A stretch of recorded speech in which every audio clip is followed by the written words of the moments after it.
Olá pessoal, bem-vindos ao nosso canal. Vamos para mais uma aula de física do professor Laelson. A voz está meio rouca, parece um pato choco, mas não é não. A voz está ruim mesmo. Mas veja bem, gente, vamos falar agora de um conteúdo bem interessante. Mas antes de começarmos, você já se inscreveu aí no canal? Já acionou o sininho? Deixou seu like? Se não fez, faça agora. Não esqueça de se inscrever no canal. Então é o seguinte, a gente vai falar agora de impulso e quantidade de movimento. Coisa muito simples, tranquilona. Mas antes de seguir também vamos mandar um alô aí, pessoal aí. Galera aí dos alunos do primeiro ano aí CEPC, que estão acompanhando as aulas aí. Forte abraço a todos aí, alunos de 2024 aí. Então, forte abraço. Então, gente, vamos lá, sem mais delongas. O que é o tal do impulso, né? Vamos entender o que é o impulso. Então, galera da minha geração, o pessoal mais ou menos da minha idade, tem noção do que eu estou falando. Caiu uma bola no outro lado do muro, e aí o cara dizia assim, me dá um impulso aqui, o cara vinha correr, você pegava no pé e jogava para o outro lado, né? Então, era mais ou menos isso, né? A gente, sem muito conhecimento de física, a gente tinha uma noção do que era o impulso, que é mais ou menos isso aí. O impulso, ele acontece quando você aplica uma força em um objeto, e essa força, ela permanece aplicada durante um certo intervalo de tempo. Quando o cara chuta uma bola em direção ao gol, durante o tempo de aplicação dessa força, o tempo de contato entre o pé do jogador e a bola, nesse intervalo você tem uma variação de velocidade e você tem a aplicação do impulso. Quanto maior for a força, maior o impulso. Quanto maior o intervalo de tempo, maior o impulso. São várias situações que nós temos a aplicação do impulso. Várias situações. Mas uma coisa importante. Perceba o seguinte, quando nós falamos em energia, eu disse a vocês o seguinte, energia, trabalho, são grandezas escalares, são grandezas que dependem apenas do valor, não depende da direção e do sentido. Estamos falando de impulso e quantidade de movimento. Essas duas grandezas, gente, são grandezas vetoriais. E o que são grandezas vetoriais? Grandezas que dependem de módulo, direção e sentido. Não esqueça disso, né? Então, a quantidade, tanto a quantidade de movimento como o impulso são grandezas vetoriais. Estamos falando de imediato do impulso.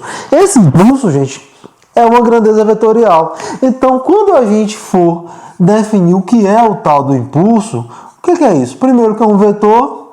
Esse impulso, como eu já falei na instante, ele vai depender da força. Quanto maior for a força aplicada, maior o impulso. E ele depende do intervalo de tempo. Depende da força, depende do intervalo de tempo. Então, quanto mais tempo, então lembrando, ΔT, intervalo de tempo. Escrever rapidinho aqui para você não perder tempo. Então, observe o vetor de um lado, o vetor do outro. Então, o que é que tem em comum? Primeira coisa que você vai lembrar é que esse impulso ele vai ter a mesma direção e o mesmo sentido da força aplicada. E aí, quanto mais tempo eu tiver a aplicação dessa força, maior vai ser o impulso. Então perceba que é algo bem simples, né, gente? Qual a unidade de medida? A gente vai ter duas unidades de medidas. Eu vou falar essa primeira. Quando nós falarmos do teorema do impulso, eu vou falar de uma outra unidade de medida. Então, para você ver a unidade, é bem facinho. Lembra, força é uma grandeza que é dada em newtons. Tempo é uma grandeza dada em segundos. Então você vai ver lá, professor, eu vi no livro que impulso era quilograma vezes metros por segundo. Como é isso? Aí vai falar disso na instante, mas você vai ver que ele tem a mesma grandeza da quantidade de movimento. Fique tranquilo que isso é bem tranquilo, isso aí você vai ver na instante. Então, por enquanto, como não falamos ainda da tal quantidade de movimento, lembra disso aqui. Então, beleza, eu já sei o que é impulso, eu já sei como é que eu calculo o impulso. Só tem uma observação: este impulso aqui, a gente vai aplicar esta fórmula sempre que eu estiver aplicando uma força constante. Lembrando que é uma força constante, é uma força que ela se mantém no mesmo valor. Imagine, eu estou empurrando um objeto e esse objeto ele se desloca e eu vou aplicando a mesma força durante um determinado intervalo de tempo. Neste caso aí, é uma força constante. Mas vai ser sempre assim? Não é sempre assim. A gente tem algumas situações em que eu posso ter uma força que não é constante. Então, pessoal, vamos ver agora uma situação que o impulso acontece e a força aplicada ela não é constante. Então, quando a força não for constante, eu não vou poder usar essa fórmula. Aí a gente vai usar uma relação de gráfico. Então, apareceu um gráfico em que a força é dada em relação ao tempo. Então, percebam que a força não é constante. No instante 1, eu tinha uma força F1, e essa força variou, pode aumentar ou diminuir. Então, no instante 2, você vai ter uma força 2. Então, nós dizemos que o impulso, ele é essa área aqui. Na verdade, quem vai fazer algum curso de exatas, você vai ver lá uma outra definição. Você vai ver que o impulso, ele é dado pela integral de F dt. Então, isso aqui vai ser a fórmula do impulso. Isso aqui, gente, para o estudante do ensino médio, ele não vê essa linguagem matemática, né? Infelizmente, a gente teve uma decadência matemática muito grande, devido até às próprias provas aplicadas no país, até o próprio nível do Enem que caiu bastante. E aí a gente acaba que a gente vê só a matemática bem básica, bem básica, bem básica. Isso aqui representa uma integral. Então, a integral ela representa um somatório, né? Eu somo vários infinitésimos aqui de intervalo de tempo para achar essa área. Então, eu digo que o impulso é essa área aqui. A nível médio, a gente vai facilitar. Quando isso cai na prova, quase sempre vai ter uma geometria bem simples, que você consegue calcular facilmente a área. Aí, neste caso, você vai simplesmente dizer que o impulso vai ser numericamente igual a essa área aqui. Certo? Então, professor, que figura vai ser a área? Bom, gente, pode aparecer um triângulo, um retângulo. Normalmente o retângulo não aparece, porque quando é um retângulo, quer dizer que a força ela é reta. Se a força está na horizontal, ela é constante. Se ela é constante, eu aplico isso aqui. Quando não é constante, pode aparecer um trapézio, né, na figura, um triângulo, enfim. Aí você vai ser uma figura simples, né, regular, e nós dizemos figuras, uma geometria plana regular, que você vai conseguir encontrar com facilidade o módulo da força, do impulso. Calcular a área com bem facilidade. Também tranquilo. Então, o que é que você tem que lembrar? Dê um gráfico, força em função do tempo, eu posso afirmar que a área desse gráfico vai ser numericamente igual ao impulso. Então, eu consigo encontrar o impulso dessa forma. Vamos agora, já falamos do impulso, a gente vai falar agora da quantidade de movimento. Falando agora da quantidade de movimento. Gente, a quantidade de movimento é bem simples, né? Imagine que é uma pergunta que às vezes eu faço com os alunos, eu digo assim: o que é que você prefere, ser atropelado por uma moto ou por um caminhão? Aí o cara diz: não, professor, lógico, se eu tiver como escolher uma moto, né? O impacto vai ser, a pancada é menor. E aí que tá essa questão, né? Daí eu digo a ele: depende. Pense aí, o caminhão a 10 por hora te atropelar, uma moto a 250 por hora, uma moto de corrida te atropelar, qual vai ser pior? Aí o cara já pensa: eu não pensei na velocidade. Justamente, se os dois estiverem com a mesma velocidade, lógico que a moto vai ser um estrago talvez menor, mas a depender da velocidade eu posso ter um estrago da moto maior do que o de caminhão. Por isso que eu tenho que pensar o seguinte: quando eu falo em quantidade de movimento, Eu estou falando de uma grandeza que depende não apenas da massa nem da velocidade.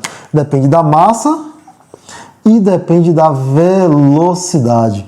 Então, para eu pensar na quantidade de movimento, eu tenho que pensar nessas duas coisas: massa e velocidade.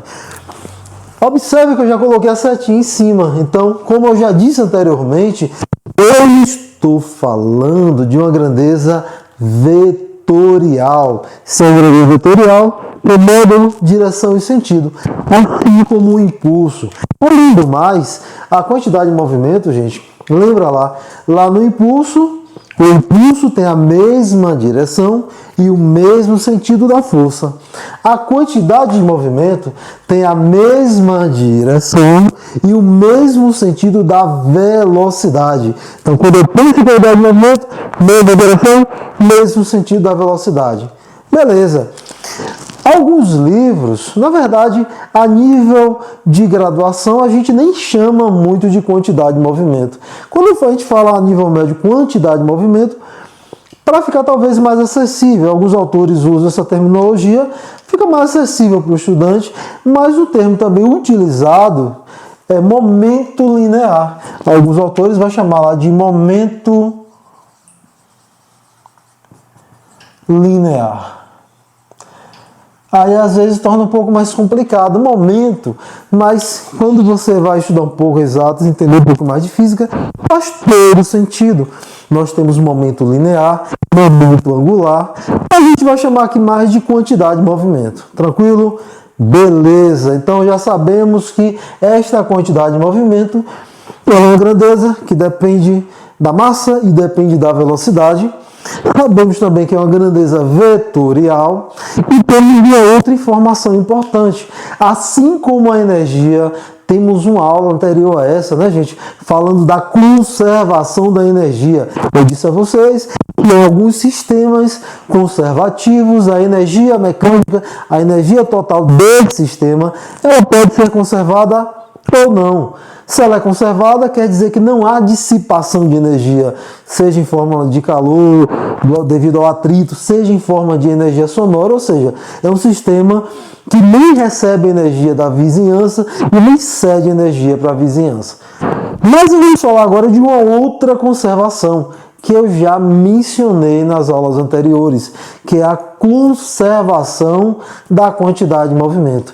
Essa quantidade de movimento ela pode ser conservada.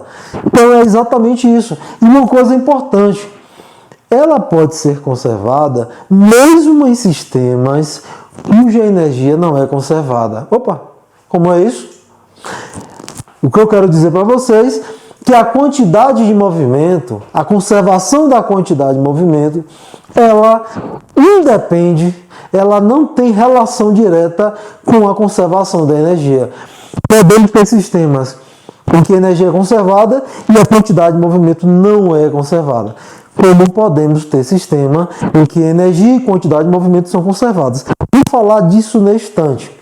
Por enquanto eu vou falar de uma outra coisa. Veja bem, quando nós aplicamos uma força em um objeto e essa força é aplicada durante um determinado tempo, nós temos um impulso. Quanto maior esse intervalo de tempo, maior o impulso. Quanto maior a força, maior o impulso. Mas perceba o seguinte, na hora que você está aplicando uma força, por exemplo, numa bola, ela estava em repouso e ela em contato com o seu pé, ela vai ganhar velocidade. Então, nós fizemos o quê? Nós aplicamos uma força e geramos uma variação de velocidade. Então, gente, se eu tenho variação de velocidade, essa velocidade tem a ver com o que mesmo? Tem a ver com a minha quantidade de movimento. Ah, rapaz, então, peraí. Isso quer dizer que essa quantidade de movimento e este tal de impulso tem alguma relação entre si? E é isso que nós vamos falar. Nós vamos falar de uma coisa chamada teorema do impulso. Exatamente. O que é o teorema do impulso? É bem simples. Eu vou relacionar o impulso com a quantidade de movimento. Como é que eu faço isso? É bem simplesinho, gente. Eu vou pegar aqui, vamos pegar a equação do impulso, né? Nós temos que o impulso é igual a F ΔT. Mas nós temos também que essa força aqui, se eu tiver uma única força aplicada no sistema, eu estou aplicando uma força em um determinado intervalo de tempo. Então, se eu estou aplicando uma única força, essa força vai ser justamente quem? A minha força resultante. E se é a minha força resultante, ela está o quê? Resguardada pela segunda lei de Newton. Primeira aula de dinâmica. Vai lá no início da playlist, veja lá, segunda lei de Newton. Força é igual a massa vezes aceleração. Olha que beleza. Então eu posso substituir. Eu posso escrever assim, ó, que o impulso é igual a massa vezes aceleração vezes ΔT. Ah, professor. Mas vem cá. A aceleração. Nós definimos o que é aceleração lá nas aulas de cinemática. Temos uma playlist. Inclusive está faltando algumas aulas na playlist, eu não lembro, mas essa parte de MRV eu coloquei, eu acredito que sim. Se não tiver, a gente vai completar. Mas o que é uma aceleração? A aceleração, gente, ela é uma grandeza vetorial que ela faz gerar uma variação de velocidade no sistema. E algumas coisas começam a se relacionar. Você começa a perceber que a mecânica, né, junto à dinâmica com a cinemática, todas essas grandezas físicas, elas estão interligadas, elas estão relacionadas, elas fazem parte de uma coisa só. Então a física ela faz parte de uma coisa só. A mecânica clássica, ela está toda relacionada. Apesar de suas limitações, né, mas nós trabalhamos com ela e ela é muito bonita. E aí você percebe o seguinte, que essa aceleração, como ela gera uma variação de velocidade no objeto em um determinado intervalo de tempo, vá lá na playlist lá de movimentos, né, MRUV, você vai ver justamente isso, que a aceleração é igual, vou botar aqui do lado, ΔV sobre ΔT. Ou seja, a taxa de variação da velocidade em um determinado intervalo de tempo. No nível de graduação, você encontraria assim, que A é igual a dV dt, a derivada temporal da velocidade. Mas como vocês são alunos de ensino médio, em sua maioria, eu provavelmente vou gravar uns conteúdos direcionados a pessoal que está na graduação, nos anos iniciais, principalmente, com muita dificuldade nas físicas, nos cálculos. A gente vai fazer umas aulas para ajudar essa galera aí. Eu vou esperar muito que apareçam inscritos no canal e que peçam, façam, sugiram que a gente faz as aulas. É preciso ter um público para assistir as aulas. Mas até lá, você já sabe o que é. Então, perceba o seguinte, né? Vezes ΔT. Então, nós podemos cancelar o ΔT, gente. Então, o que é que nós temos? Que o impulso, ele é igual a m ΔV. E esse ΔV é a variação de velocidade. Se eu tenho uma variação de velocidade, este impulso é igual a m V menos V, ó que beleza, aí ficou muito fácil, né? Aí ficou mais fácil do que bater em morto, ó. Aplicando a distributiva, ficou como aqui, gente? Impulso igual a mv menos mvo. Pronto. E aí nós temos aqui, ó, gente, o que é mv? Aqui em cima, mv é a quantidade de movimento. Isso quer dizer o quê? Que o impulso, como eu tenho m vezes a velocidade final, isso aqui representa a quantidade de movimento final. Menos m vezes VO representa a quantidade de movimento inicial. Então, toda vez que eu tenho o final menos o inicial, a gente tem uma variação. Então, eu posso afirmar que o impulso, ele é a variação da quantidade de movimento. Então, com isso aí, gente, nós temos uma relação direta entre impulso e quantidade de movimento. Isso aqui é o que nós chamamos de teorema